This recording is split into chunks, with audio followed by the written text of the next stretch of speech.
हरम के लिए मुगल बदनाम हैं। जब भी हरम का जिक्र होता है तो उसे मुगलों से ही जोड़कर माना जाता है, लेकिन असल में मुगलों के भारत में आने से सैकड़ों साल पहले ही हरम की शुरुआत हो गई थी। हरम का जिक्र होते ही जहन में सबसे पहले मुगल आते हैं। आए भी क्यों ना, इतिहास में हरम के जितने भी किस्सों का जिक्र किया गया वे सब मुगलों से ही जुड़े हैं। ये सच भी है कि मुगल काल में हरम ऐश्वर्य और ताकत का ऐसा प्रतीक था जिसकी चाहत हर मुगल बादशाह रखता था। खासकर अकबर के हरम में तो 5000 से ज्यादा महिलाएं थीं। खुद अबुल फजल ने अकबर नामा में इसका जिक्र किया है। हालांकि हरम की शुरुआत करने वाले मुगल नहीं थे।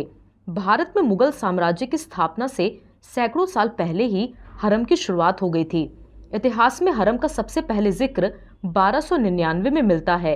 यह वही साल है जब ऑटोमन साम्राज्य की स्थापना हुई थी। उस्मान गाजी इसका पहला शासक था। ऑटोमन साम्राज्य एक तुर्की साम्राज्य था। इसे इतिहास में उस्मानी साम्राज्य के नाम से भी जाना जाता है। हरम का अर्थ ऐसे स्थान से लगाया जाता है जहां पुरुषों के जाने पर पाबंदी थी। यह तुर्की शब्द है।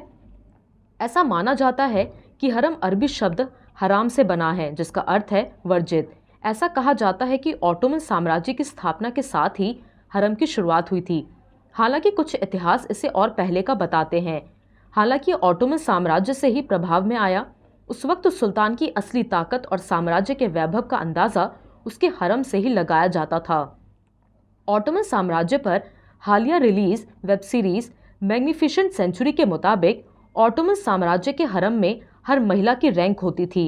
इसमें सुल्तान की मां के लिए वालिद सुल्तान रैंक थी। उसकी पत्नी को कादिन कहा जाता था। सुल्तान की पसंदीदा दासी को गौजदे कहते थे और सुल्तान जिस पर हाथ रख देता था उसे इकबाल रैंक दी जाती थी, जिसका अर्थ होता है भाग्यशाली। मुगलों के हरम पर ऑटोमन साम्राज्य के हरम का प्रभाव रहा। इसका सबसे बड़ा उदाहरण वे नियम हैं जो मुगल हरम में भी लागू थे।